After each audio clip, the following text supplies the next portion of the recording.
Bienvenue sur D'homme à homme. Dans ce podcast, je donne la parole à des hommes qui, de leur sensibilité, s'expriment dans le monde d'aujourd'hui. Je m'appelle Loïc Gernot et 2 fois par mois, je vous invite à la rencontre de personnalités inspirantes qui nous amènent à porter un nouveau regard sur le masculin.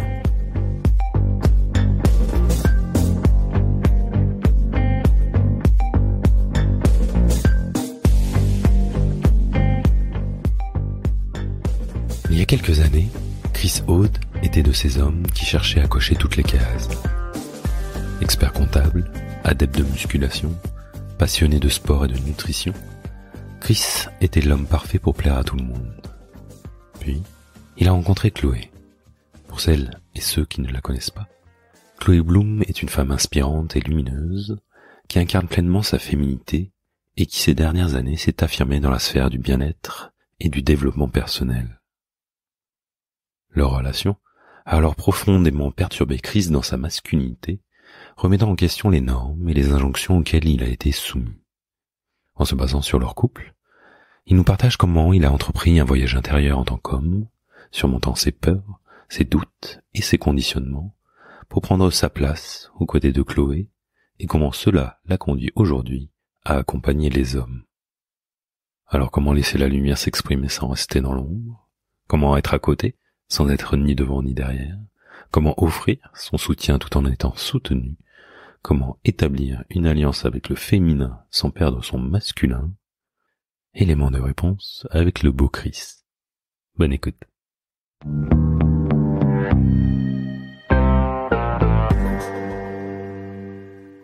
Salut Chris.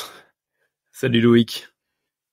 Bienvenue dans ce podcast. Merci, content d'être là avec toi. Et également. Et c'est quoi au-delà de content, c'est quoi ta météo et ton humeur du moment? Une belle météo, bien enthousiaste pour parler de ce qu'on a à parler. On va aborder des sujets qui me sont chers, donc vraiment content de pouvoir échanger avec toi et en espérant que ça pourra toucher beaucoup d'hommes, énormément d'hommes, mais aussi beaucoup de femmes. C'est l'intention, je partage. Et moi j'ai une partie de moi qui est fatiguée avec 2 insomnies dans de suite dans 2 nuits là, mais une joie de te retrouver vu qu'on s'est eu un peu avant en amont de cette interview, mais une joie de partager ce moment et effectivement d'aller parler de sujets qui moi aussi me tiennent à cœur. Et ouais, on va parler d'hommes, on va parler de relations et comment tu te présentes au monde, Chris? Qui es-tu? Difficile de se présenter quand t'as plusieurs casquettes et que t'as plusieurs projets. Aujourd'hui, on va dire, si je fige l'image, je me présente comme un coach pour les hommes et aussi un facilitateur d'espaces de transformation pour les hommes, notamment des cercles d'hommes. J'aide et j'accompagne les hommes, tu vois, à renouer de manière saine, de manière positive avec leur masculinité, à exprimer tant leur vulnérabilité et leur sensibilité que leur force intérieure, et donc tout ça à travers des accompagnements, que ce soit aussi en ligne ou en présentiel, donc dans les cercles d'hommes. On va parler de tout ça, on va y venir, mais on va tirer le fil rouge petit à petit et on va partir de ta relation avec ta compagne, ta partenaire, qui s'appelle Chloé Bloom. Alors peut-être certaines la connaissent, d'autres non. Comment toi tu la présentes? Alors moi je la présente comme ma moitié, c'est la partenaire avec qui je suis maintenant depuis 8 ans. C'est une personne qui est en effet exposée sur les réseaux sociaux et qui est très présente dans la sphère du développement personnel, de la spiritualité, du bien-être. C'est tant une créatrice de contenu qu'une formatrice, qu'une coach aussi, tant pour les particuliers que pour les entrepreneurs. Et c'est aussi une formatrice, notamment sur tout ce qui est respiration. Avec moi, on a une activité ensemble qui s'appelle Elialchimie, qui est du breathwork, du bodywork, mais aussi du subtil, où on forme justement des futurs facilitateurs pour qu'ils puissent tenir des espaces de transformation et de libération émotionnelle. Qu'est-ce qu'elle incarne, selon toi? Beaucoup de choses et plein d'archétypes en même temps chez le féminin, que ce soit la femme sauvage, la femme fatale, que ce soit je pense beaucoup à la reine, parce que j'ai toujours eu, tu sais, ce côté admiratif, parce qu'elle a un sens d'entrepreneuriat assez fort et assez exemplaire. Elle a aussi une belle énergie masculine, mais une très belle énergie féminine, donc elle incarne plein de facettes de la femme. Comment vous êtes rencontrés? Comment elle s'est faite la rencontre?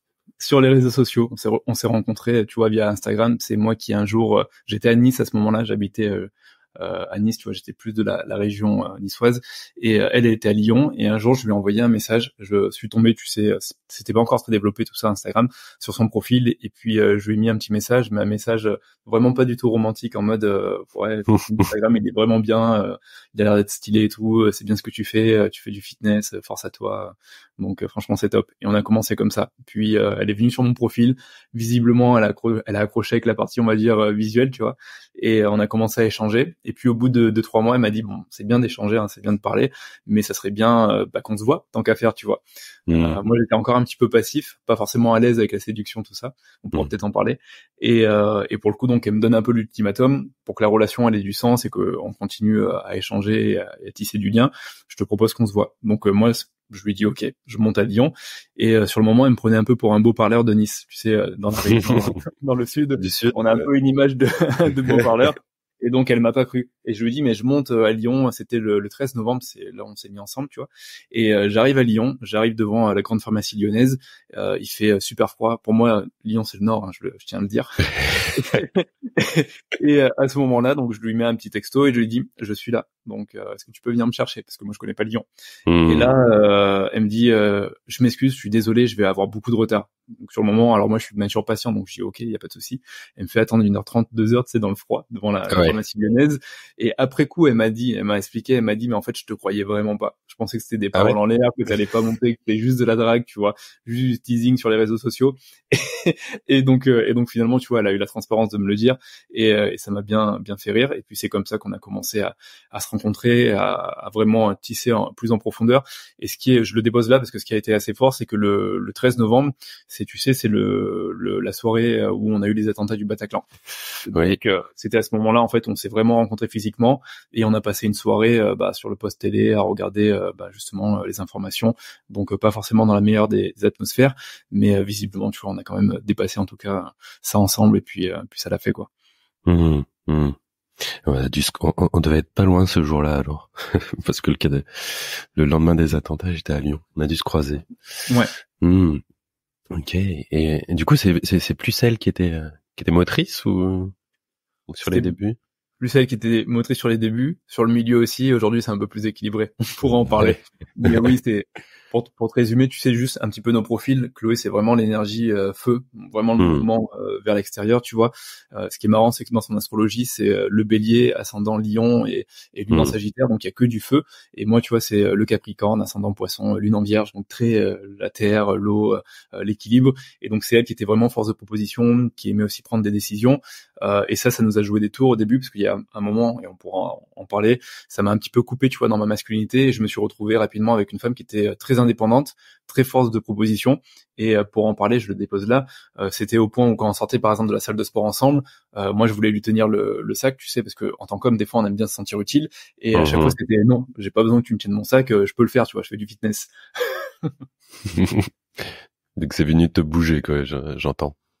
C'est venu me bouger, ouais, parce que il y a eu ce moment où je me suis dit, moi tu vois, j'avais un côté yin, une sensibilité quand même assez développée, même si elle n'était pas toujours exprimée, mais j'en attendais un petit peu, on va dire, j'attendais la même chose, tu vois, de ma partenaire, qui est cette sensibilité pour qu'on puisse connecter d'une certaine façon, et en même temps j'étais admiratif, tu vois, de ce côté, je dirais assez yang, assez affirmé, assez indépendant, et ça me met en miroir le fait que dans ma vie, et je le vois, j'ai toujours en fait cherché d'une certaine façon des femmes fortes qui aimaient prendre le lead, et ça me rappelle beaucoup ma mère, tout simplement. Et pendant longtemps, alors là je t'en parle maintenant parce qu'il y a eu un gros travail, un gros process, que ce soit avec le dev perso, l'introspection, les cercles d'hommes, mais j'ai souvent été dans l'idéalisation de la femme, et j'ai toujours eu du mal à couper le cordon avec ma mère.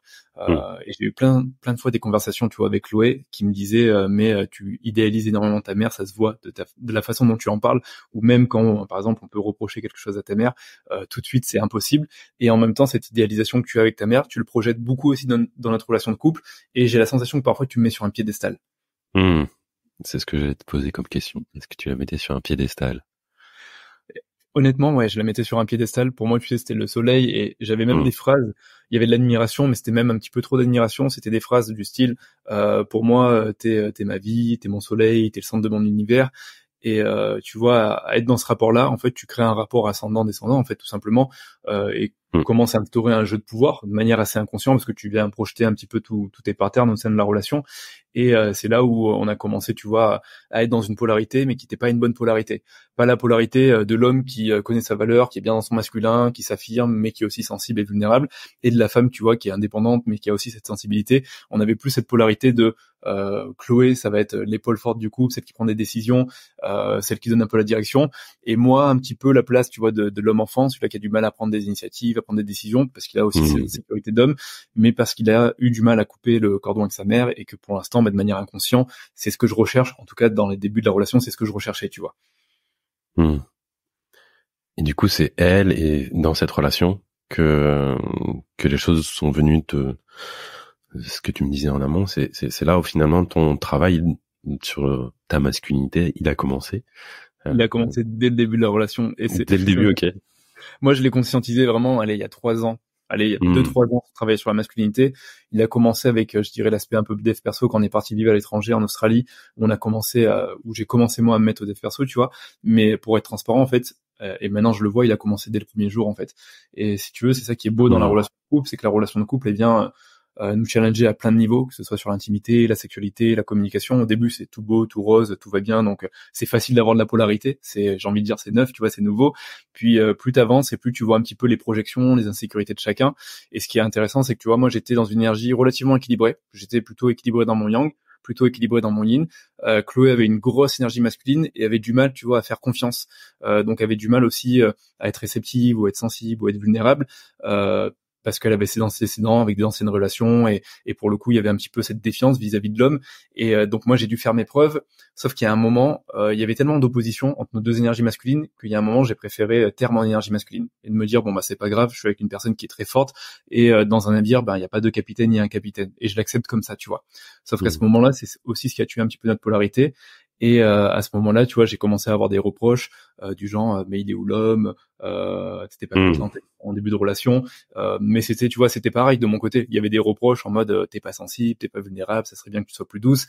Et là, on a commencé à rentrer dans le travail. On faisait pas de dev perso, mais on a commencé à sentir qu'il y avait plein de tensions en fait dans notre relation de couple, tu vois, à plein de niveaux.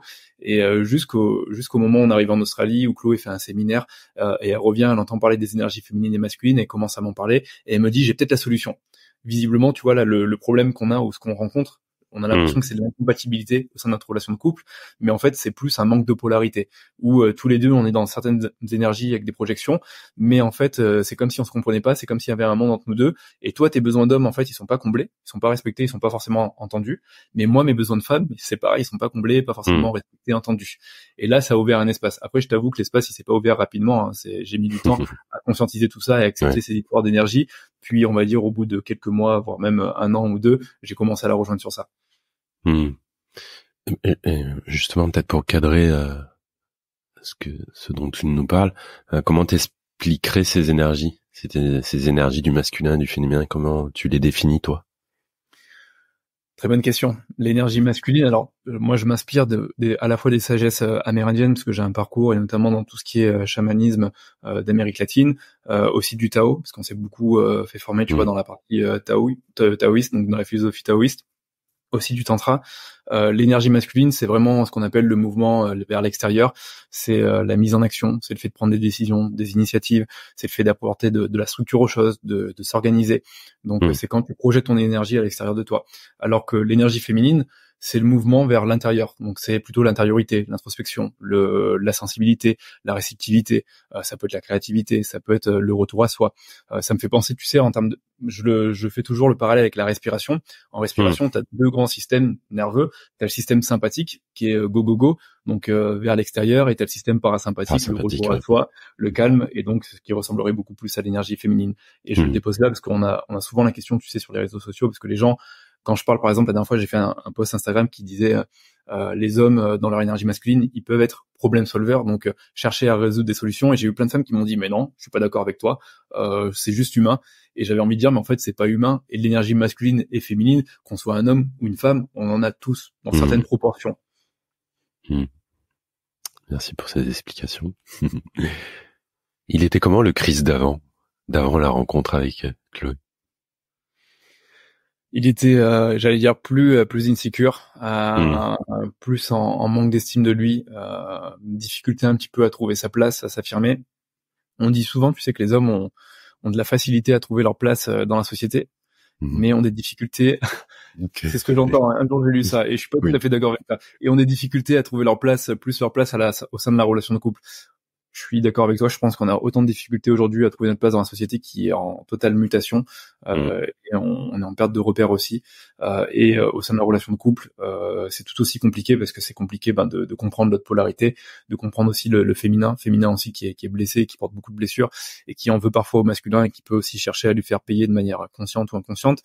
Mais j'étais, on va dire, dans une forme de, je vais pas dire dualité, j'étais dans une forme de recherche et en fait j'étais, tu sais, toujours à me poser cette question de mais qu'est-ce que je veux dans la vie, quelle direction j'ai vraiment envie de prendre, pourquoi ma partenaire elle avance aussi vite et moi je suis plutôt calme et je mets du temps à prendre des décisions, pourquoi il y a un moment elle me demande limite de faire du dev perso et commence à me coacher et presque temps à me féminiser et puis quand je commence à faire tout ça j'ai l'impression que elle me fait des reproches en mode l'homme il est où, je le retrouve plus et ta virilité elle est passée où, tu vois.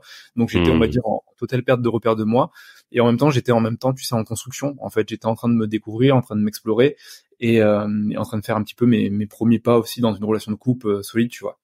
Ouais, avant t'avais eu quel type de relation? Avant, j'ai eu d'autres relations et j'avais plutôt tendance à avoir des relations longues, mais tu sais, maintenant quand je me regarde, j'étais dans une sorte de masculinité un petit peu adolescente, pas très mature, tu vois, avec des injonctions, mais aussi avec des conditionnements d'homme, de garçon, tu vois, d'homme-enfant, et je me comportais beaucoup comme un homme-enfant, j'étais beaucoup dans la demande, j'attendais par exemple des femmes ou de mes anciennes partenaires qu'elles me doivent du sexe, tout ce genre de choses que tu sais qu'on connaît en tant qu'homme, et j'étais dans une position avec une énergie qui était pas très saine, on pourrait même dire toxique, tu vois. Mais je l'étais en début de relation avec ma partenaire aussi. Ça a beaucoup évolué depuis. Avec Chloé, tu veux dire?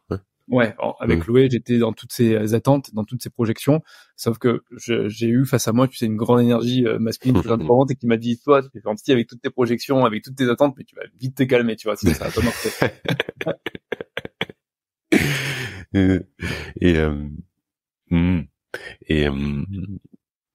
Ouais, ça t'a... il me semble avoir eu une ou deux photos de toi d'avant. T'avais l'air d'être en mode bodybuilder ou des choses comme ça. T'étais très sur l'extérieur, en fait, le paraître. Complètement. J'étais, tu sais, dans l'adolescent un petit peu complexé, qui sent un petit peu maigre, mais en même temps qui commence aussi à vivre, tu sais, des premiers racismes au collège en fait, et qui se dit bon j'ai besoin de me forger un physique fort, tu vois, et donc quoi de mieux que de faire de la musculation pour sembler sembler musclé et intimider les autres. Donc il y a un moment où j'ai tout misé sur mon physique alors que je manquais profondément, tu vois, de confiance et d'estime de moi. Donc je jouais un petit peu sur cette allure de mec bodybuildé alors qu'en plus j'étais un gros introverti qui avait du mal à trouver sa place. Maintenant j'en rigole et pendant longtemps j'ai joué de ça et ça a été une partie aussi importante, tu vois, de ma relation, parce qu'il y a un moment Chloé était aussi dans le fitness, ma partenaire, et au début, tu vois, quand on était ensemble on parlait que de ça et il y a un moment elle a switché, elle est passée à autre chose et comment je pourrais te dire ça, il y a eu ce moment où elle m'a fait comprendre que et c'était très juste, elle a pas dit de cette façon, mais qu'un homme viril c'était pas juste un homme musclé, tu vois.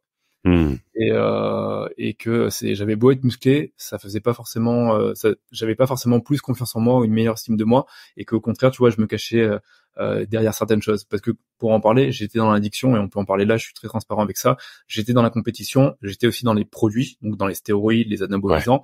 Donc j'étais vraiment, tu sais, dans l'extrême, le mec qui veut construire une carrure super imposante pour montrer quelque chose, donc un paraître, alors qu'en dessous il y a plein de blessures.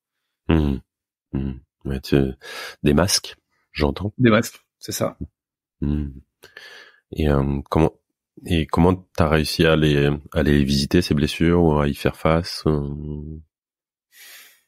C'est une très bonne question. Tu sais, ça s'est vraiment mis tout doucement en fait sur mon chemin. Il n'y a pas eu un moment où je me suis dit je me lève, je vais prendre un bouquin de dev perso et je vais travailler sur ça, tu vois. En fait, c'est venu, ça me fait penser à cette phrase qui est l'homme apprend dans la souffrance. il y a un moment où j'étais en souffrance, j'étais dans un boulot qui me plaisait pas trop. Avant, j'étais dans l'expertise comptable. Je faisais un 6h, 20h du soir et avec la période fiscale, c'était interminable. Et puis, j'étais dans une routine, tu sais, du bodybuilder qui prend son Tupperware, qui fait 2 fois sa muscu par jour, qui rentre à la maison, qui est un peu fané de la vie, un peu dégoûté. Ça te déteint sur la relation de couple. Puis, il y a un moment où, au niveau du couple, ça explose, tu vois. Et je vais en parler là une fois de plus. Il y a un moment où je me rappelle, je suis dans la cuisine, je suis avec Chloé juste avant dans la chambre. J'essaie, tu sais, d'avoir un rapport sexuel parce que j'avais voilà mes besoins d'homme, tu vois. À ce moment-là, je pensais comme ça. Elle me dit non sur le moment. Sur le moment, je suis pris d'une colère, un petit peu d'une rage, tu vois. Je vais dans la cuisine et je prends un couteau et je sais pas pourquoi je me mets un coup de couteau, tu vois, dans le bras. C'est un épisode dont j'ai très peu parlé.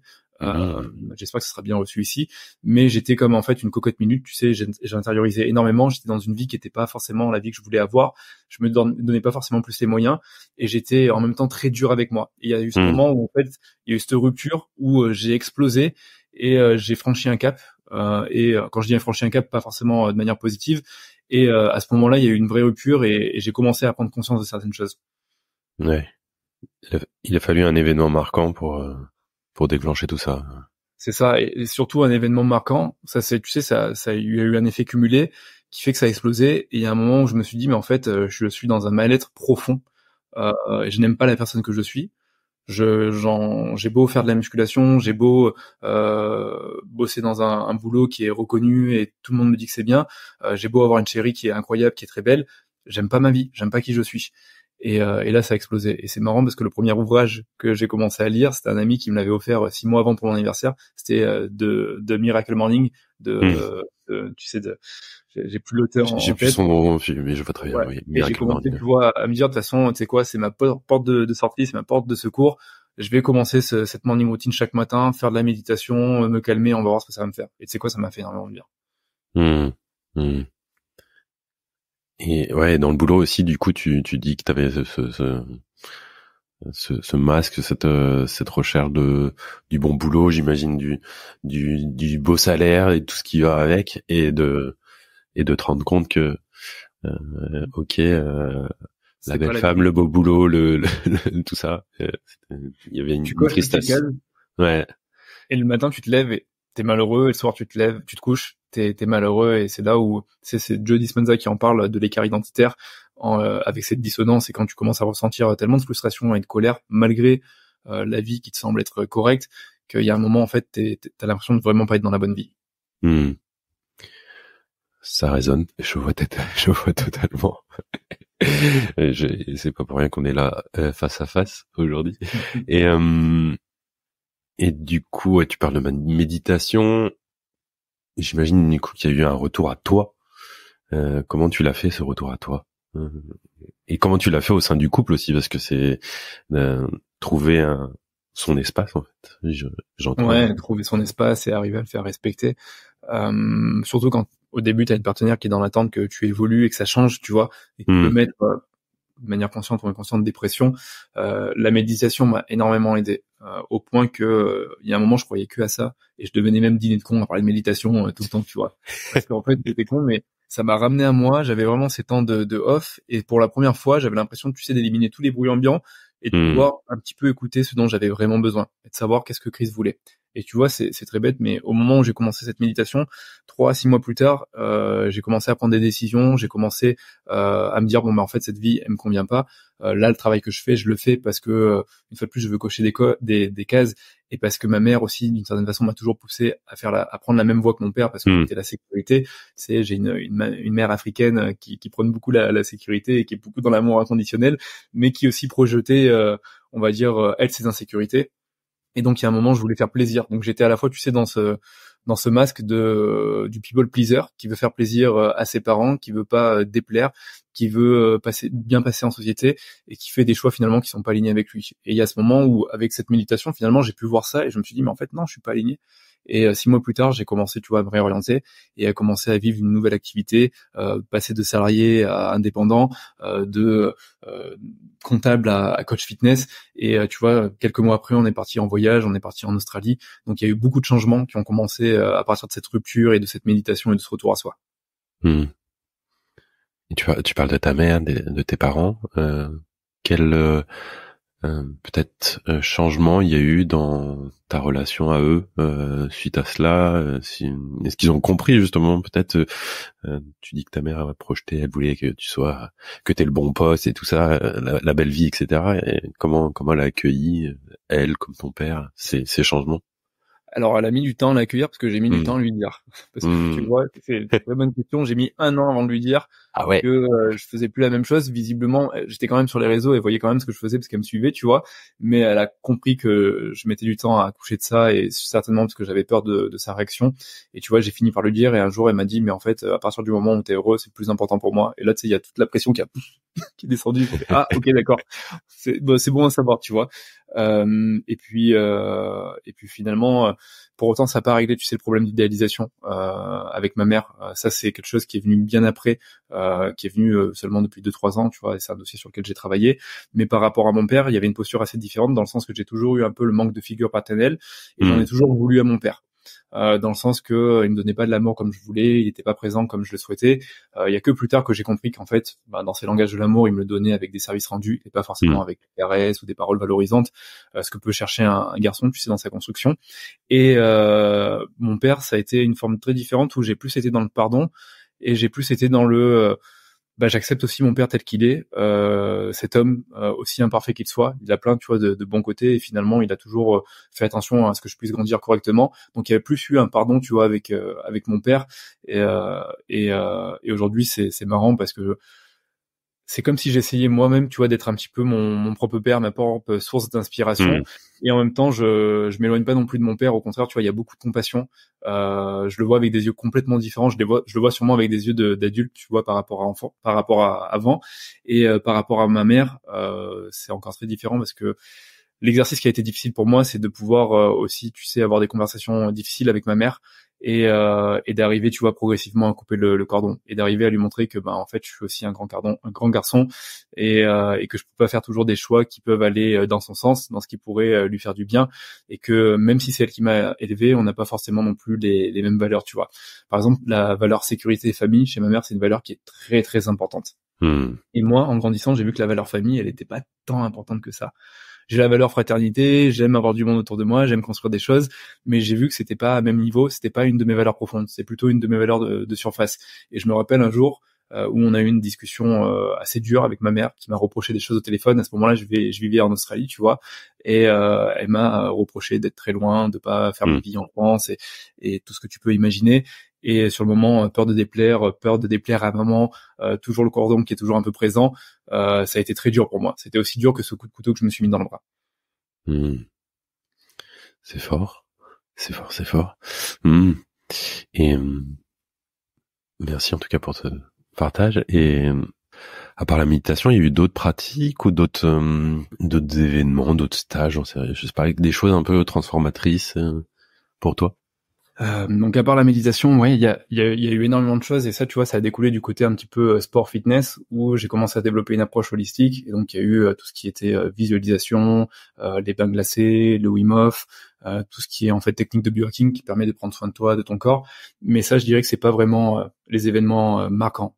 Je dirais que ce qui a vraiment été significatif, c'est même pas tant mon entrée, on va dire, dans le dev perso avec les bouquins et les podcasts, c'est plus mon entrée, on va dire, dans la spiritualité, notamment dans le chamanisme, et notamment dans le chamanisme amérindien, où là, j'ai vraiment commencé tout simplement, tu sais, à cheminer, à travailler avec des plantes médicinales, et je peux en parler là, je suis vraiment pas dérangé avec ça, que ça soit le peyoté, l'ayahuasca, la psilocybine, et j'ai commencé, on va dire, à faire un gros travail de déconstruction. Mais ce qui est bien, c'est que je me sentais, tu vois, en confiance. Et ce travail, une fois de plus, c'est marrant parce qu'il avait été impulsé par ma partenaire qui en ressentait beaucoup l'appel. Moi, au début, c'était curiosité, j'en ressens pas trop l'appel. Finalement, je me suis retrouvé dans un cercle chamanique, je me suis fait culbuter, j'ai rien fait. Intense, je suis passé par tous mes états, tu vois. Mais par contre, ce que j'ai ressenti, c'est qu'il y avait un profond travail de libération. Tu sais, il y a ces purges ancestrales que tu peux faire avec certaines médecines où tu te vides physiquement, et souvent on dit feu d'artifice, tu te vides de devant et de derrière, ça part dans tous les sens. Mais sur le moment, tu sens que tu purges aussi des choses émotionnelles, des choses qui sont cristallisées, qui sont là depuis longtemps. Et par exemple, il y a un moment où tu es dans ta cérémonie et tu es sur un dossier, et tu es sur le dossier de papa, par exemple, et de à quel point tu lui en veux, et à quel point tu as plein de choses à lui reprocher, mais en même temps t'as pas envie de lui dire parce que t'as pas envie de l'accabler, mais en même temps ça brûle, elles sont là, elles sont dans la gorge, et il y a un moment t'as besoin de les purger quelque part. Et tu vois, je me revois en cérémonie à purger des choses et à me dire mais en fait c'est pas juste, excuse-moi, hein, du vomi, c'est plus que ça. J'ai l'impression de purger des souffrances, des douleurs qui sont là depuis de l'enfance, et en même temps derrière, une fois que t'as fait tout ce travail, tu dis mais ça fait du bien parce qu'en fait le sac je l'ai vidé et j'avais besoin de le vider, et en tant qu'homme c'est là où j'ai vu que je contenais tellement. Mais je pense qu'en tant qu'humain, on contient tellement et qu'il y a des choses qu'on n'ose pas dire ou qu'on n'ose pas forcément exprimer ou purger. Et c'est là où j'ai compris que j'avais besoin d'espaces comme ça, d'espaces de sécurité où il y avait vraiment un bon cadre qui me permettent de libérer, qui me permettent aussi de reconnecter à certaines parties de moi, mais qui me permettent de faire un travail plus approfondi que le simple podcast ou livre de dev perso qui, soit dit au passant, est important, qui est un petit peu le quotidien, mais où tu as besoin d'avoir des phases d'accélération où on bouscule, tu vois, mais dans le bon sens du long terme. Le fait avant que tu étais justement dans le fitness, dans un certain rapport au corps, mais qui était plutôt plus externe, j'ai envie de dire, ça t'a aidé à retrouver un rapport différent à ton corps? Complètement. Franchement, tu sais quoi, Loïc, quand t'es en train de faire une purge et que tu vois ce que t'es en train de vomir et que tu vois en fait la couleur de ta purge, tu te dis mais en fait qu'est-ce que je mets dans mon corps? Et tu sais, des fois quand t'es dans le fitness, t'es dans une démarche pas forcément santé, hein, t'es dans une démarche performance, donc des fois tu manges, tu t'empiffes, tu fais pas forcément plus attention que ça si t'as pas une approche santé, longévité, et c'est là où tu prends des prises de conscience des fois dans ta purge en te disant mais en fait je m'alimente de tout ça, mais je m'alimente pas que de ça, je m'alimente, tu sais, des réseaux sociaux, du stress, je m'alimente aussi des fois de la contagion émotionnelle, des émotions des autres, et quand je me mets à purger ça, tu considères les choses, et là, tu vois, c'est matériel, c'est physique, donc tu peux pas te soustraire à ça et dire non, je vois pas le truc, c'est devant toi. Ouais, sous les yeux, là. Sous les yeux, quoi, et puis c'est douloureux. Donc ouais, ça a changé mon rapport, et derrière, la réflexion, ça a été, mais en fait, comment j'ai envie de m'alimenter en tant qu'homme, et comment j'ai envie d'honorer mon corps, mais au-delà de mon corps, parce que j'ai pas qu'un corps, j'ai un cœur, j'ai un esprit, comment j'ai envie d'honorer ça, comment j'ai envie de m'alimenter. Je dis pas qu'aujourd'hui tout est parfait, mais il y a des choses qui ont quand même radicalement changé depuis. Oui, l'alimentation, comment on se nourrit. Ouais, puis tu sais, ça, il y a tout qui se répercute, les addictions, ce que je consomme un petit peu trop, que ça soit des substances, que ça soit les écrans, que ça soit même des fois des relations, ça met plein de choses en perspective. C'était quoi tes addictions, toi, à part le sport, les produits pour le fitness? C'est trop bien que tu poses cette question. Tu sais, l'une des grosses addictions que j'ai eues pendant longtemps, c'était la pornographie. Et c'est seulement à 31 ans, pendant une cérémonie chamanique en France, et je le dis à ma partenaire derrière, mais en fait, je crois que je suis addict au porno. Ouais. Tu sais, c'est tellement normalisé chez les hommes que en fait c'est normal, tu sais, de se masturber même régulièrement plusieurs fois par jour et de regarder des sites pornographiques, et donc on conscientise pas du tout et on continue, on est dedans, et il y a ce moment où en fait en cérémonie je me fais taper sur ça, mais fort dans le sens que ma cérémonie sur 7 heures, pendant 6 heures je suis sur ce dossier, et derrière j'en ressors et je dis à Chloé, j'ai travaillé que sur ça et sur la sexualité, même chez l'homme, et sur le désir que je pouvais éprouver à droite à gauche sur des femmes. Ça a été hyper inconfortable pour elle d'entendre ça, mais c'était hyper beau parce que ça crée un espace, et puis on a pu en parler et ça nous a fait énormément grandir. Mais ça a mis en lumière cette addiction qui était beaucoup présente, et derrière ça a ouvert la voie vers tantra, sexualité plus consciente, et comment je vais y aller step by step, tu vois. Sur ce côté retour intérieur, donc comme tu nous l'as expliqué, énergie féminine, comment tu fais allier avec ton féminin aujourd'hui? C'est une bonne question, et c'est marrant que tu me poses cette question. À chaque fois je dis c'est une bonne question. J'ai fait un épisode de podcast là qui est sorti hier où je parlais de comment trouver l'équilibre entre l'énergie féminine et masculine. Et je disais, faut arrêter de chercher l'équilibre, le 50-50, parce qu'on a tous une essence de départ. Et moi, le premier travail, ça a déjà été de trouver mon essence. Est-ce que j'ai vraiment une essence féminine exacerbée, ou est-ce que j'ai surtout une essence masculine, mais qui est voilée par des conditionnements et des bagages familiaux, tu vois. Et j'ai compris, et après plusieurs recherches, et le couple m'a aidé à mettre ça en perspective, que j'avais une grande essence masculine, mais que j'avais aussi une essence féminine très prononcée, tu vois. Et aujourd'hui, en fait, j'essaie, c'est très bête, d'avoir des activités qui me permettent d'exprimer les deux. Tu sais, quand je vais au sport, ou quand je vais faire ma boxe, ou quand je vais faire mon surf, ou quand je suis dans mes projets, ou quand je vais, je sais pas, tourner un épisode de podcast, je vais être beaucoup dans mon énergie masculine, je suis projeté vers l'extérieur, et là, j'essaie d'en prendre conscience et de me dire, là, je suis sur mes qualités masculines et j'y vais à fond. Mais il y a des moments où ma méditation, mon retour à moi, ma respiration, ou mon grounding, quand je vais marcher sur la plage, ou quand je vais prendre, par exemple, une retraite, je sais pas, spirituelle avec ma chérie, là, je vais être recentré sur moi. sur ce que je ressens, et donc je vais venir développer tout ce côté-là. Mais ce qui est intéressant, c'est que ces côtés, comme tu le sais, ils sont de partout, que ce soit dans une fois de plus tes projets, dans l'entrepreneuriat, que ce soit dans ta relation avec ta chérie, et comment en fait t'arrives à jongler sur les énergies. Et c'est là où j'ai vu que le couple, c'était l'un des meilleurs apprentissages et meilleurs travail pour au quotidien apprendre à basculer dans tes énergies, parce que tu peux pas être toujours dans ton énergie masculine et ou être toujours dans ton énergie féminine. Et l'autre aussi a besoin d'exprimer ses polarités. Donc c'est le couple qui a été vraiment la plus grande, on va dire, source d'apprentissage. Aujourd'hui, on est encore, tu vois, dans cet apprentissage de s'observer, de se mettre des fois en position méta et de voir ce dont on a besoin. Est-ce que là j'ai besoin d'un moment un peu plus yin et de me reconnecter à moi, ou est-ce que là j'ai besoin d'être un peu plus dans mon masculin. Et pareil pour mon partenaire, de quoi il a besoin, de quoi elle a besoin, pour faire du ping-pong avec elle. Et comment tu fais allier avec le féminin, avec Chloé? C'est le fait de comprendre, tu vois, les besoins en fait du féminin, parce qu'on a beaucoup creusé à ce niveau-là. Ça m'a permis, tu vois, de revenir dans une position masculine aussi plus mature et d'arriver à me mettre au service. Et d'être dans une énergie qui est pas dans une énergie de prise, j'ai envie de prendre ça et j'ai des attentes, mais d'être dans une énergie qui est capable de donner. Mais vice versa. Des fois, Chloé va être dans une énergie qui va me donner et je vais pouvoir recevoir quelque chose, tu vois. Et donc, ce que j'ai vu finalement, c'est que c'est la posture, tu vois, l'énergie que je dégageais dans ma relation de couple.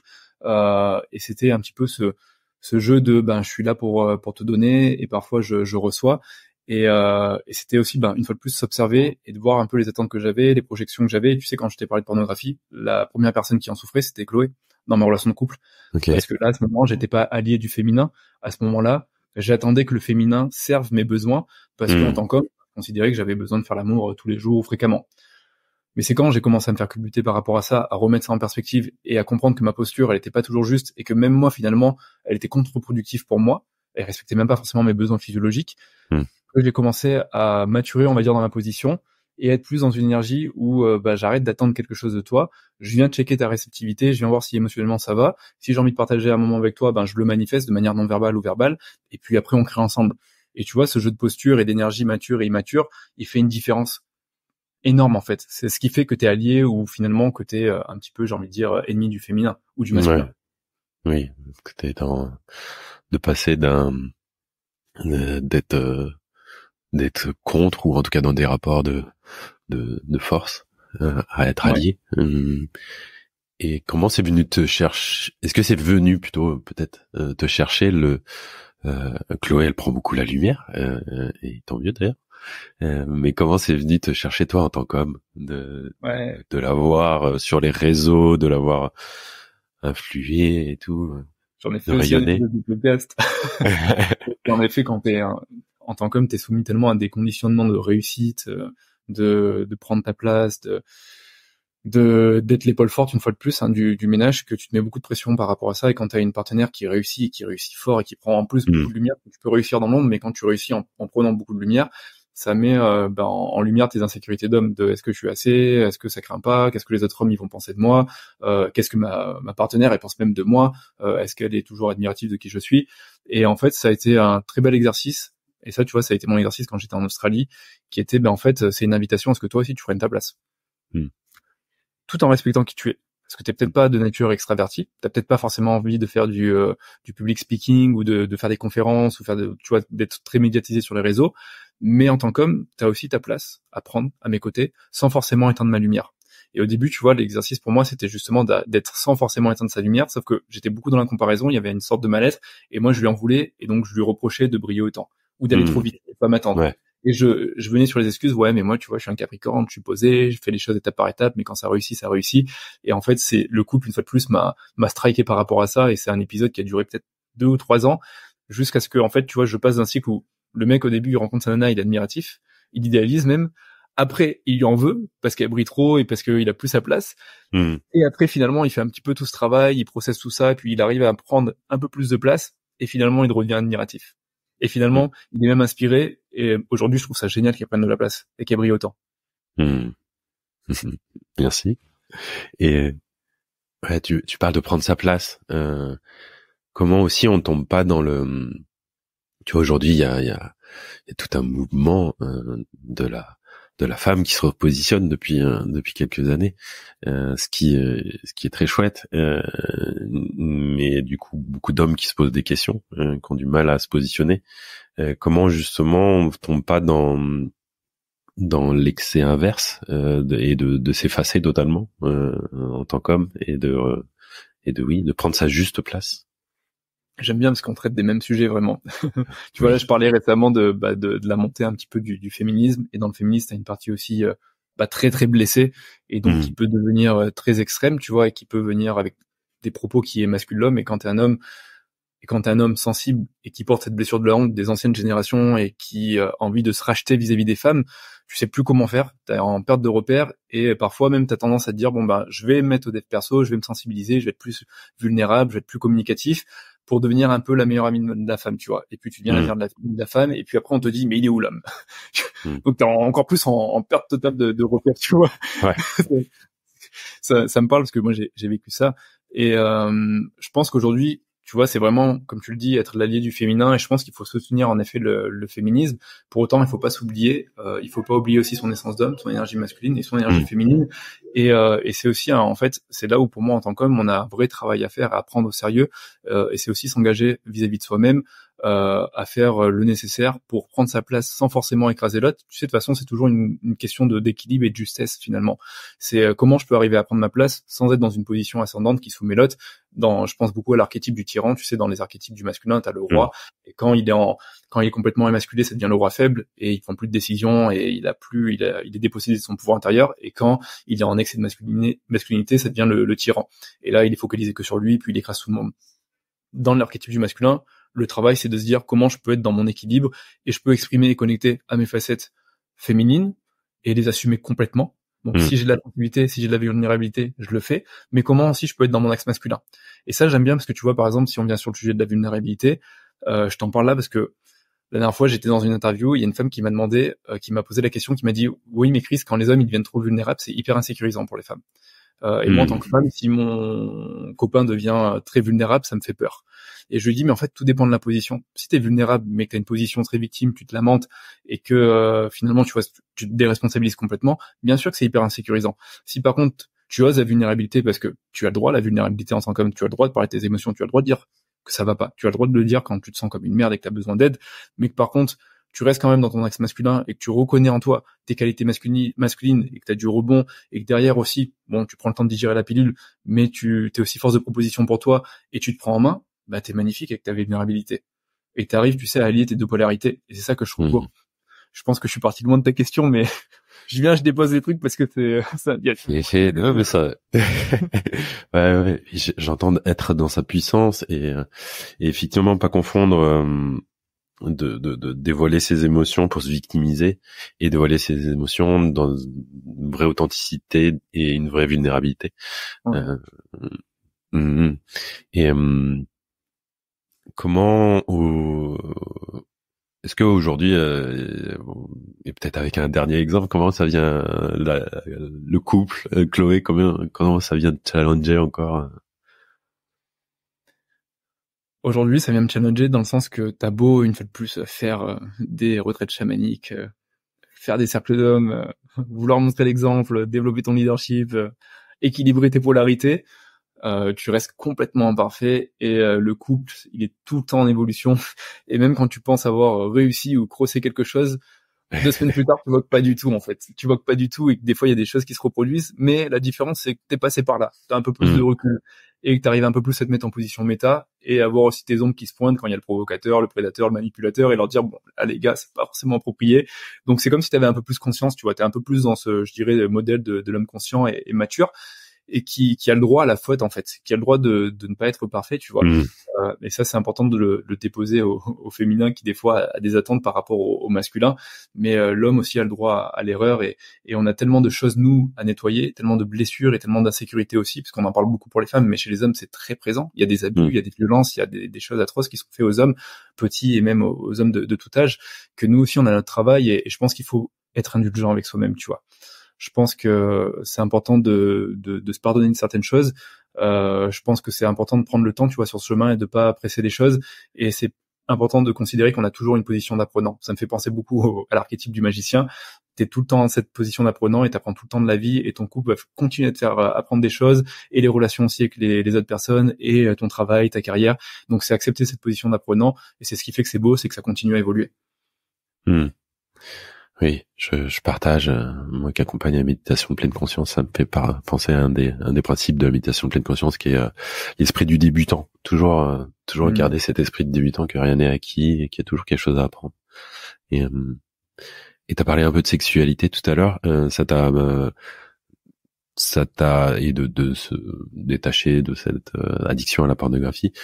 Comment, on va dire, pour la tourner bien, comment vous êtes entré en relation avec Chloé pour qu'il y ait une sexualité plus saine, ou en tout cas peut-être une communication, quelque chose de plus, on pourrait dire sexualité positive ou quelque chose comme ça. Comment ça s'est a commencé avec un moment où on ne prenait plus, avec un moment où un moment c'est plus possible, et puis pendant un très long moment, il n'y a plus de sexualité, plus d'intimité au sein du couple, tu vois. Puis elle, ça a commencé par me reprocher des choses, tu vois. Moi aussi, j'avais des reproches. Puis une fois qu'on a passé la couche des reproches, ça a été, c'est quoi tes besoins, et c'est où qu'on pourrait se retrouver, tu vois. Mais avant même de revenir dans de la sexualité et dans de l'acte sexuel, ça a été, en fait, finalement, comment déjà on arrive à retisser un lien, comment on arrive à avoir une intimité sans sexualité, comment on arrive à se refaire confiance, comment moi j'arrive à maturer et à plus être trop dans cette énergie de j'ai envie de te prendre un truc dès que je te vois à poil ou dès que tu sors de la salle de bain, et comment elle me refait confiance, et puis elle réalimente aussi son désir pour moi, pour l'homme avec qui elle s'était mise, tu vois. Donc ça a commencé comme ça, et je veux le déposer là parce que c'est un chemin qui est très très long, et des fois nous masculins ça nous challenge parce qu'on a envie que ça se fasse vite, et on a des formats, des fonctionnements différents, on est très visuels, bref, il y a beaucoup de choses qui sont très différentes, et en même temps c'est dans la sexualité, tu peux vite perdre la confiance de ton partenaire, surtout quand il y a des limites qui sont pas respectées, quand même parfois, ça arrive souvent dans les couples, c'est là où ça arrive le plus souvent, quand il y a des zones grises de consentement, ce genre de choses. Donc derrière, il faut considérer aussi que c'est quelque chose qui reprend énormément de temps. Et c'est là où tu vois l'approche du tantra, et notamment avec les massages tantriques, sans sexualité, ou ce genre de choses, où on va dire, reprends le temps de retisser un lien et de te mettre dans une énergie où tu donnes à l'autre et tu lui prends pas, et l'autre travaille sa réceptivité. Je trouve que c'est génial parce que ça permet d'avoir déjà des moments de qualité ensemble, mais ça permet de, tu sais, petit à petit de retisser quelque chose jusqu'à ce qu'on se sente tous les deux plus en sécurité et prêts à partager quelque chose de manière plus spontanée, authentique. Merci. Et dans ce que t'as évoqué là, t'as parlé de poser des limites. C'est aussi toi, peut-être homme qui à la base est plus yin, ça t'a demandé de travailler de ce côté-là, et peut-être qu'est-ce que tu oses, pour faire un parallèle, comment tu l'observes chez les hommes? C'est une très bonne question encore. Ça m'a fait travailler, et on en a parlé tout à l'heure, tu sais, j'avais vraiment cette carte joker, ce masque un peu de people pleaser, peur de déplaire à l'autre, et donc le people pleaser, il aime pas poser ses limites, il aime pas trop donner ses opinions, il a peur de froisser, il a peur de dire qui il est et d'être qui il est, et ça m'a fait travailler sur la partie s'affirmer, tu vois. Et je le dépose là parce que ce que je vois, c'est que souvent, je l'ai vu beaucoup dans mes cercles, où parfois, tu sais, j'ai vraiment cet archétype de l'homme qui est un petit peu soit dans le roi faible, qui a du mal à s'affirmer, tu vois, et qui d'un côté fait un cercle d'hommes, et d'un coup il revient dans son énergie masculine, et il a envie de s'affirmer, il rentre à la maison, il est un peu comme une boule de feu, et puis là il pose ses maintenant c'est comme ça, tout ça, et tu sais, il part d'un extrême pour vivre un autre extrême. Ouais. Il y a un de mes clients qui m'a fait ça et qui m'a dit Chris, finalement j'ai quitté ma copine, et là j'ai fait à chaque fois à la fin du cercle d'hommes je parle de l'intégration, pendant un mois tu prends pas de décision radicale, qu'est-ce que tu peux me faire? C'est pas grave, ça prend, tu vois. Mais en même temps c'est là où une fois de plus ce qui va être important, c'est de vraiment retrouver l'équilibre, et ce travail je l'ai fait pour moi. C'est-à-dire qu'il y a un moment où j'ai été dans un extrême, où j'étais vraiment dans le mec qui s'affirmait pas, qui posait pas ses limites, qui portait pas sa voix, et il y a un moment où je me suis dit faut que je travaille sur mon masculin, et j'ai commencé, tu sais, à venir dans l'autre extrême avec beaucoup de rigidité, à devenir très dur, très exigeant, et à poser un peu les limites, en veux-tu en voilà, et ça a été apprécié d'un côté parce qu'elle m'a dit tu vois là, tu poses la limite, tu me dis non, ça me fait chier, mais j'aime bien quand tu me dis ça, tu vois. Donc c'est marrant parce que le féminin c'est toujours travailler à un certain niveau sur certaines choses, et il y a un moment où mon travail ça a été d'être en fait retrouver un équilibre, parce que là en fait t'es en train d'aller chercher l'extrême et c'est pas tout à fait toi, et le Chris qui a aussi ce côté yin, ce côté féminin, et qui a aussi de la douceur, t'es en train de le perdre un petit peu, et c'est dommage parce que ce côté là c'est toi, il est beau aussi, tu vois. Donc après je suis revenu dans une forme d'harmonisation de je peux être doux mais je peux être juste et poser mes limites et être ferme. Tu sais, c'est le monde du et, t'es pas obligé de rester dans le monde du ou, c'est soit je suis ou ça quoi. Ça me parle. Et c'est inspirant. Je te remercie. Et dans la foulée, du coup, comment peut-être t'en es venu au cercle d'hommes et comment t'en es venu à accompagner des hommes? Les 3-4 dernières années, tu vois, avec la partie justement chamanisme, bien-être, biohacking, bain glacé, j'ai vécu tellement d'expériences de mon côté que je me suis dit mais c'est incroyable et j'évolue et je me vois changer, puis il y a des espaces qui se créent, mais j'étais frustré de le vivre un peu que moi avec moi-même ou juste avec ma partenaire.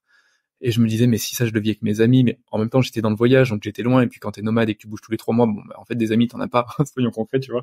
Ouais.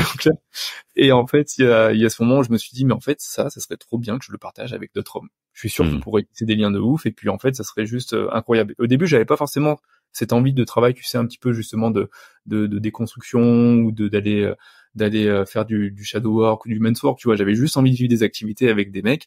Et la première chose que j'ai fait, en fait, c'est que je me suis dit, bon, bah, tu sais quoi, j'ai vécu pas mal de cercles chamaniques et j'aime bien comment c'est fait. Je vais faire un cercle d'hommes. J'en ai jamais fait moi, de mon côté. J'ai toujours été dans des cercles mixtes, mais ça m'inspire et j'ai envie de partager des choses avec le masculin. Et en plus, je le vois aujourd'hui, mon côté masculin, il en reste. Et j'ai tendance aussi, en plus, à tisser plein de relations avec les femmes. Et je suis hyper à l'aise avec les femmes. Et en fait, avec les hommes, j'ai l'impression que je suis très en distance, tu vois. Donc, il y a un truc qu'il faut que j'aille chercher. Et là, je suis dans une énergie de, allez, je sors de ma zone de confort, tu vois. Je vais dans la zone d'apprentissage.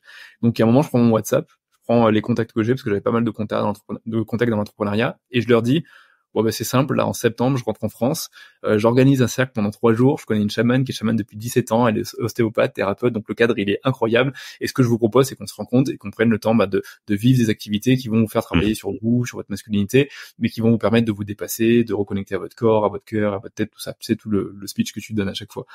Et finalement, les mecs sont hyper enthousiastes, ils me répondent, et le cercle se remplit, on est une quinzaine. Et puis, il y avait tellement de réponses positives que j'en fais un deuxième 2 semaines plus tard, tu vois.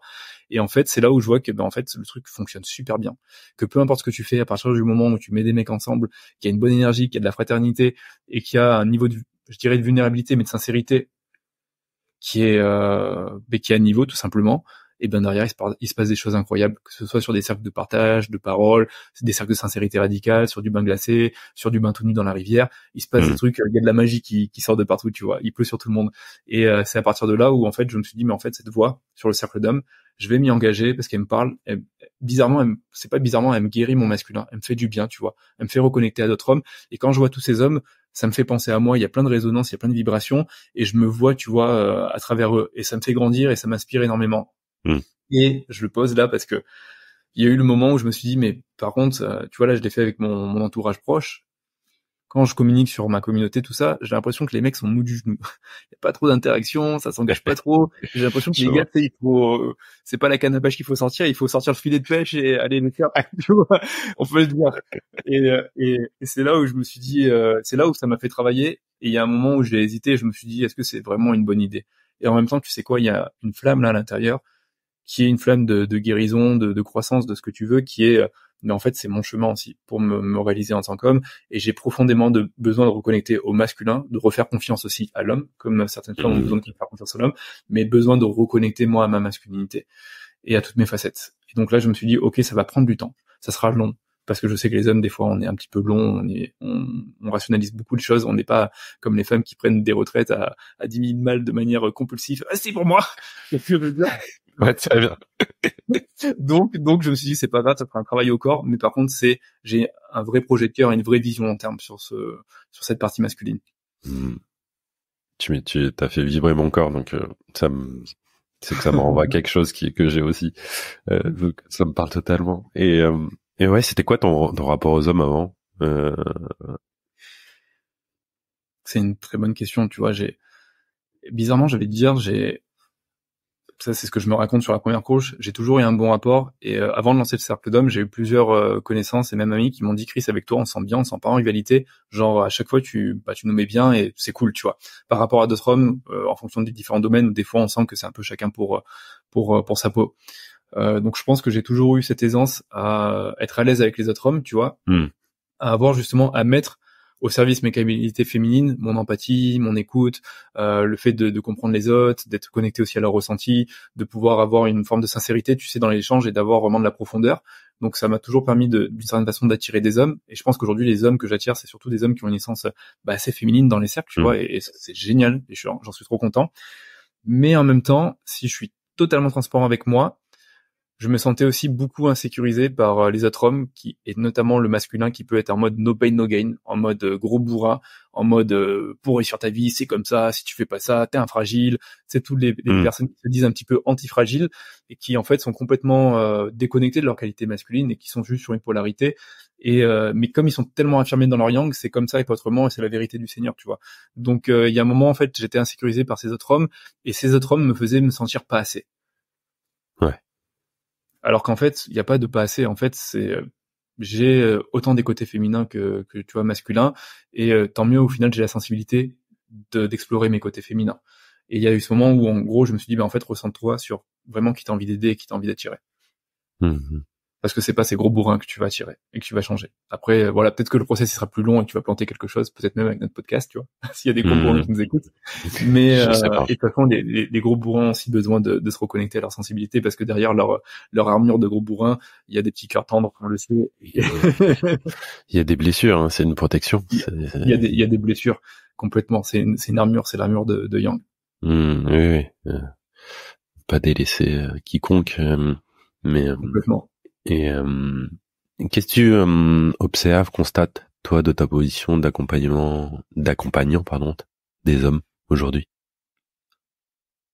Alors, j'observe que les hommes n'ont pas suffisamment d'espace déjà, comme les cercles d'hommes, qu'on en manque énormément. Il y a beaucoup de choses qui se font au niveau du féminin, et que quand on fait, les hommes, ils en sortent changés, et ils en sortent un petit peu comme des enfants émerveillés. Il y a des choses qui bougent, tu vois, et je le vois sur les périodes d'intégration.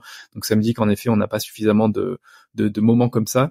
Je ressens aussi, on en avait parlé ensemble, un gros manque d'engagement de la partie du masculin par rapport à ça. C'est-à-dire que le printemps, il est un petit peu long à venir chez les hommes.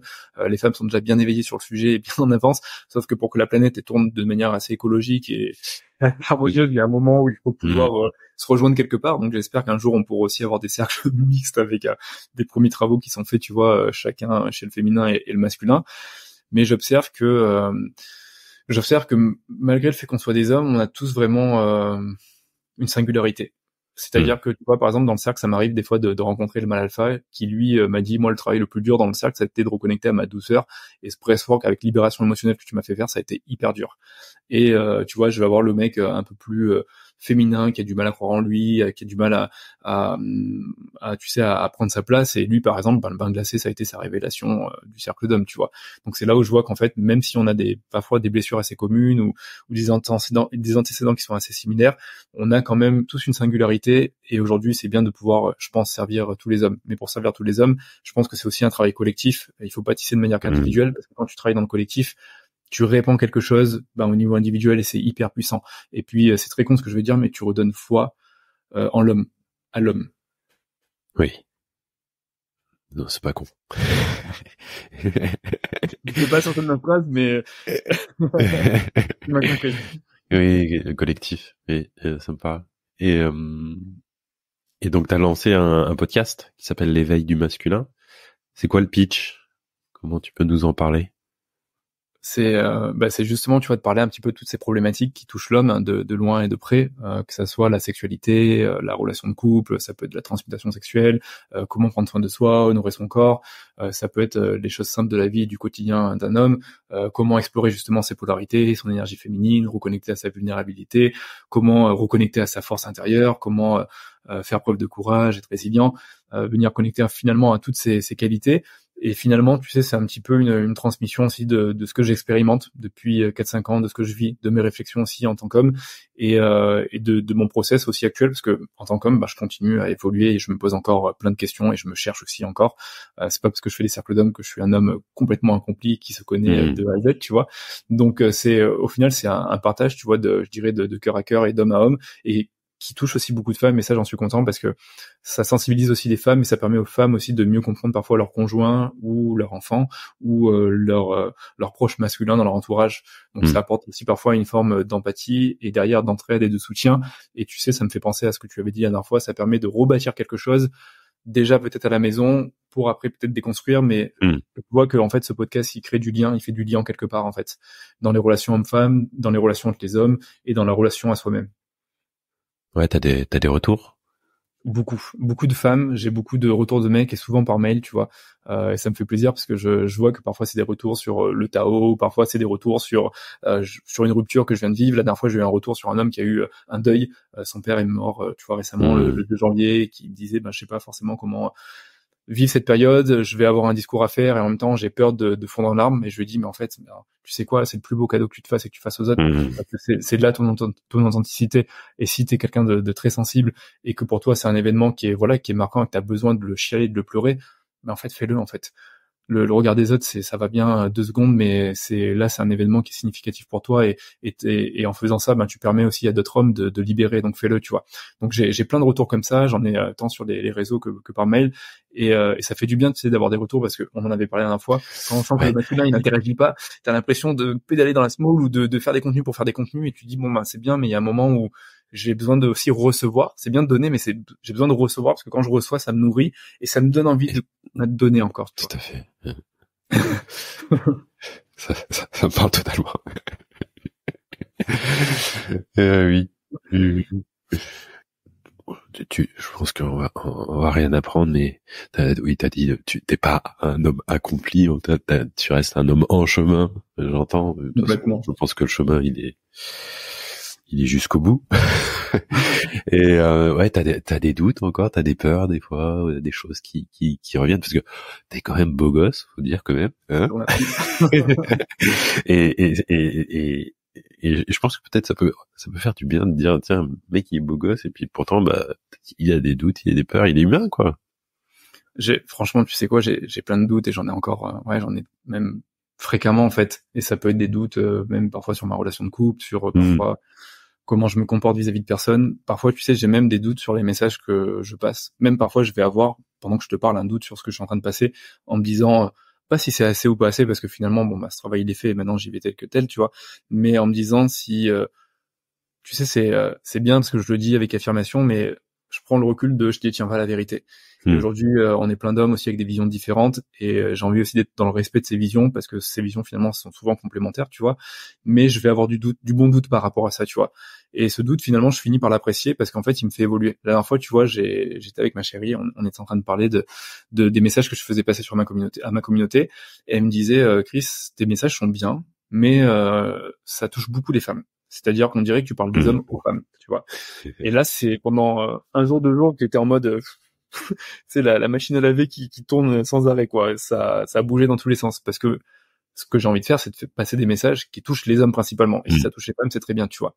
Et donc là, ça m'a fait énormément douter. Et je me suis dit, est-ce que ma posture, est-ce que l'énergie que je dégage, est-ce que les mots que j'emploie, est-ce que les messages que je veux faire passer, est-ce que j'arrive vraiment à descendre à la couche inférieure et je suis pas juste sur la couche de surface pour faire plaisir à tout le monde?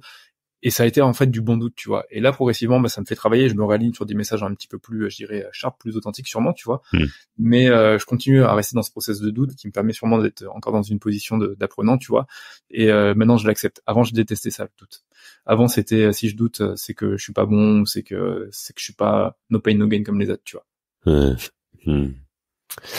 Les constructions, les conditionnements, c'est s'en détacher, se conscientiser qu'on a quand même reçu certaines choses des fois qui sont très très ancrées, très fortes. Et on arrive bientôt à la fin de ce bel échange. Tu parlais juste là pour rebondir avec ce que tu disais, complémentarité. C'est un des ingrédients d'une bonne recette pour être partenaire dans la vie. Ouais, parce qu'en fait, tu vois, je t'en avais parlé, la compatibilité, on se disait, on n'est pas compatible, toi t'es pas assez douce, toi t'es pas assez masculin. Et en fait, c'était pas la compatibilité, c'est juste des polarités qui étaient pas forcément encore très explorées ou encore très matures, tu vois. Et ces polarités, elles amènent l'attraction, la chimie, le désir. C'est comme un petit peu des aimants qui s'attirent, et en fait, on est hyper complémentaires. Et tu vois là, la force que je vois aujourd'hui dans mon couple, c'est que moi, je suis de nature très posée, et je peux avoir mes moments d'excitation, mais je structure et je stabilise beaucoup les choses, et j'apporte beaucoup de réassurance, et ça me met beaucoup dans ma position, tu vois, masculine pour le coup, et ça c'est top, et ça n'empêche en rien ma sensibilité. Et ma chérie a ce côté un petit peu plus dynamique, et aujourd'hui je suis complètement en acceptation de ça, et même si des fois elle prend un peu plus de décisions ou elle a un peu plus d'énergie, ben en fait je suis ok parce que c'est justement nos complémentarités. Et c'est qu'il y a un moment, si je l'ai choisi de manière même inconsciente ou consciente par rapport à ça, c'est qu'il y avait une bonne raison. Et aujourd'hui, j'apprends à faire en sorte que je n'en souffre plus, mais que au contraire, ça soit, tu vois, un tremplin pour créer des choses ensemble. Donc c'est une fois de plus, c'est comment tu vois les choses. Mais je trouve qu'en effet, tu vois, la complémentarité, que ça soit dans le féminin et le masculin ou dans les énergies, c'est hyper puissant. Et c'est quand t'arrives à allier les deux, tu sais, tu parlais d'allier du féminin, mais j'aurais aussi envie de dire allier du masculin, que t'arrives, je vais pas dire à créer un monde nouveau, tu vois, mais que t'arrives à transcender des choses, à guérir des blessures, à amener de la compréhension à tous les niveaux et à évoluer ensemble dans une même direction finalement. Tout à fait. Merci. J'aime bien toujours laisser un dernier mot, une dernière pensée, une dernière réflexion à mon invité. Qu'est-ce que tu aurais éventuellement envie de dire, de partager? C'est une fois de plus une bonne question qui me surprend.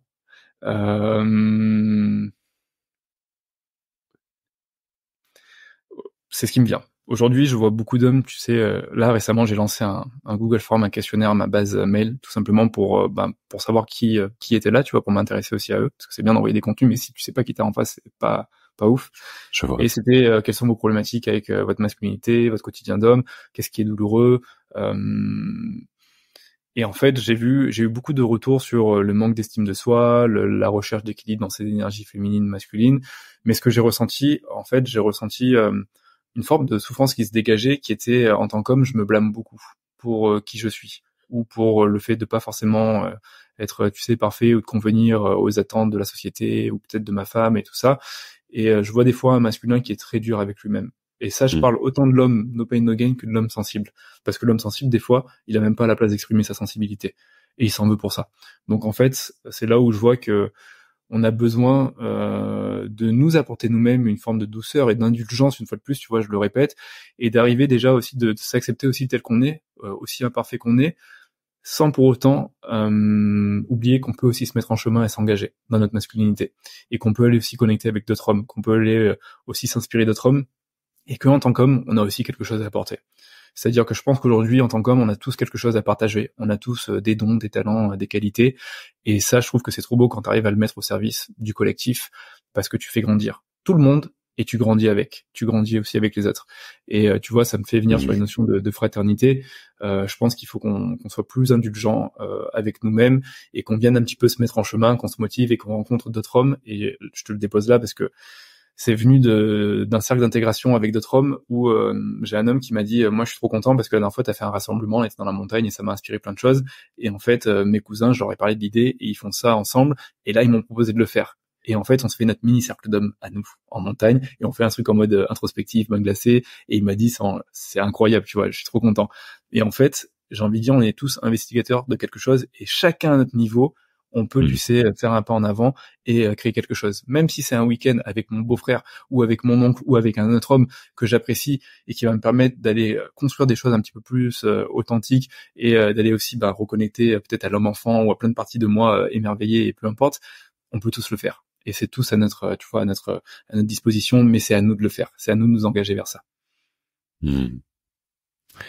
Merci pour ces paroles vibrantes. Et oui, inspirer de nouveaux modèles, de nouveaux parcours, de nouveaux chemins. C'est notamment l'intention de ce podcast. Et donc, merci d'avoir porté ta voix. Dans ce cadre-là. Merci de m'avoir invité. Ça fait toujours du bien et ça me met en énergie là. Tu vois, je pense que je peux aller faire une séance de sport derrière. Donc ouais, je te sens en énergie. Ouais. Je te sens animé et ça fait plaisir à voir. Moi, je prends plaisir à le voir. Merci de partager. De permettre cet espace et de une fois de plus libérer la parole du masculin. Et j'espère que ça touchera beaucoup d'hommes une fois de plus, aussi beaucoup de femmes. Et bien, je l'espère aussi. Juste pour terminer, donc t'as ton podcast qui s'appelle L'éveil du masculin qu'on peut trouver sur toutes les plateformes. Est-ce que t'as peut-être des stages prochainement ou du coaching? Qu'est-ce que à Bali, ouais, j'ai un cercle d'hommes là sur 5 jours assez intensif qui est du 24 au 28 avril, qui arrive très bientôt. Et puis sinon, on peut me retrouver sur Chris Odd où j'ai, tu sais, toutes mes informations parce que j'ai aussi des programmes sur le couple avec ma chérie. Il y a des formations de respiration qu'on fait. Et puis j'ai plein de petits guides gratuits sur la masculinité. Ça marche. De toute façon, je mettrai les liens en description de cet épisode. Chris, je te souhaite une bonne fin de journée vu que fin de journée à Bali. Et puis on a pris le week. Et puis à très bientôt. Une très belle journée. Je te dis à très bientôt. Ouais, avec grand plaisir. Merci Chris. Salut. Ciao.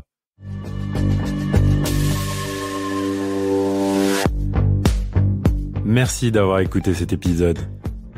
Si vous avez aimé, n'hésitez pas à en parler autour de vous ainsi qu'à le partager sur vos réseaux sociaux. Vous pouvez aussi donner une note sur votre plateforme de podcast préférée. Enfin, si vous avez des suggestions, des remarques ou encore des idées d'invités, n'hésitez pas à m'envoyer un message via le site domahome.fr ou encore sur Instagram, domahome podcast tout attaché. À bientôt pour un nouvel épisode.